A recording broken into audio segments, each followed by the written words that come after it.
Hi, I'm Nancy Clark. And I'm Amory Wallace-Phillips.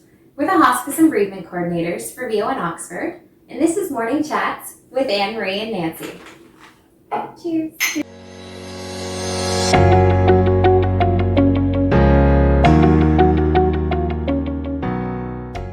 So today we're going to start a new series for Morning Chats, and it is all about children's grief and bereavement.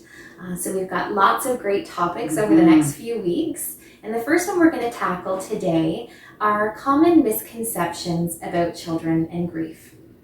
So the first misconception we're going to chat about is the concept that children are too young to be involved or to be informed.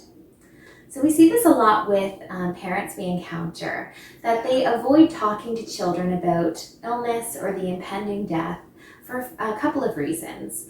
So obviously their desire to protect their children from the pain of grief. Misconceptions about their child's ability to actually understand what's going on. And the third reason we see is a misinterpretation about their child's abilities and their child's reactions. And parents assume that their child might in fact not understand what's going on. But through our Kids Circle bereavement support that we offer, we definitely do see that children absolutely do know what's going on. And in fact, without the opportunity for them to ask questions, to talk about the death and to share their feelings, they're left feeling alone, feeling isolated, and left by themselves to really contemplate those thoughts and fears, and hopelessness and helplessness as well.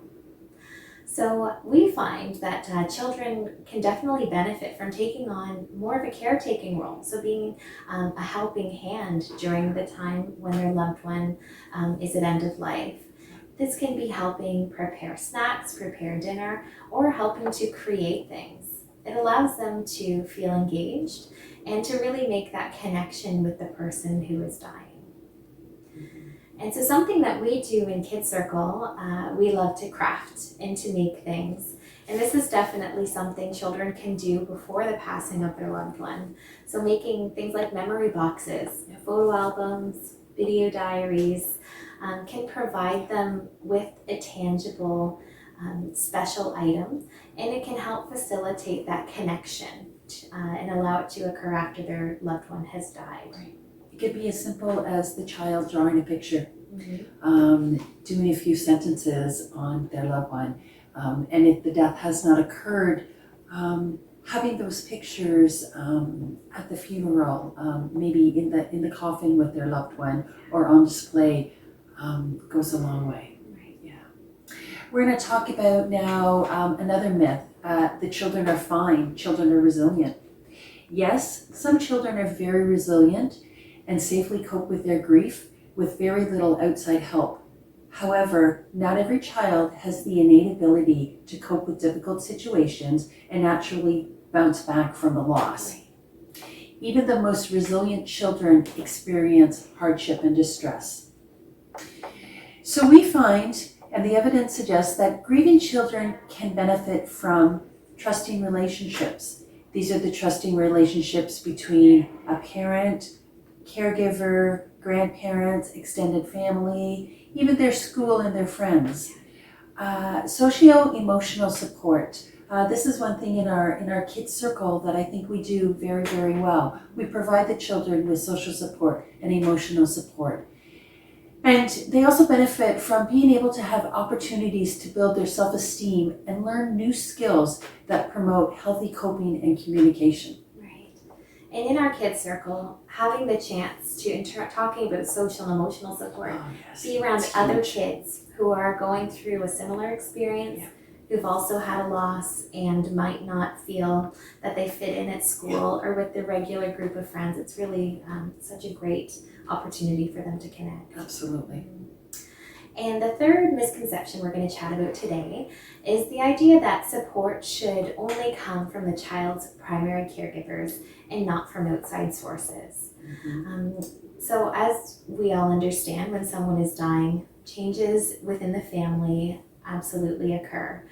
So for a child, this can mean changes within their family structure as a whole, within their role in the family, and within their day-to-day life.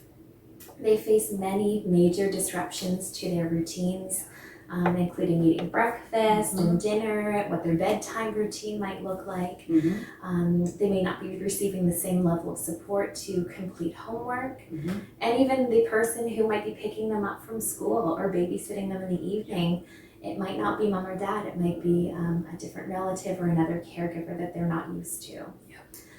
And with our parent circle and the support we offer to parents who are grieving and trying to support their own child, we witness this tug of war as they are trying to manage everything, the needs of their ill loved one, as well as the needs of their young children.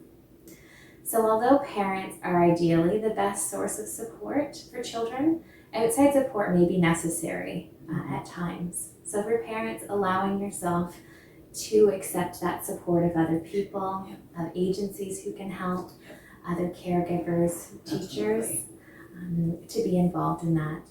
And with our supports at Kids Circle, we have qualified volunteers who can help provide that support. They have that sensitivity and the ability to tailor the support to the unique children.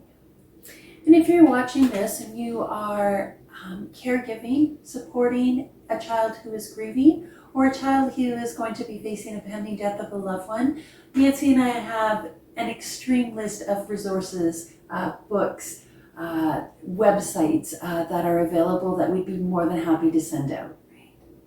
So be sure to catch up with us next week as we finish discussing the misconceptions about children's grief.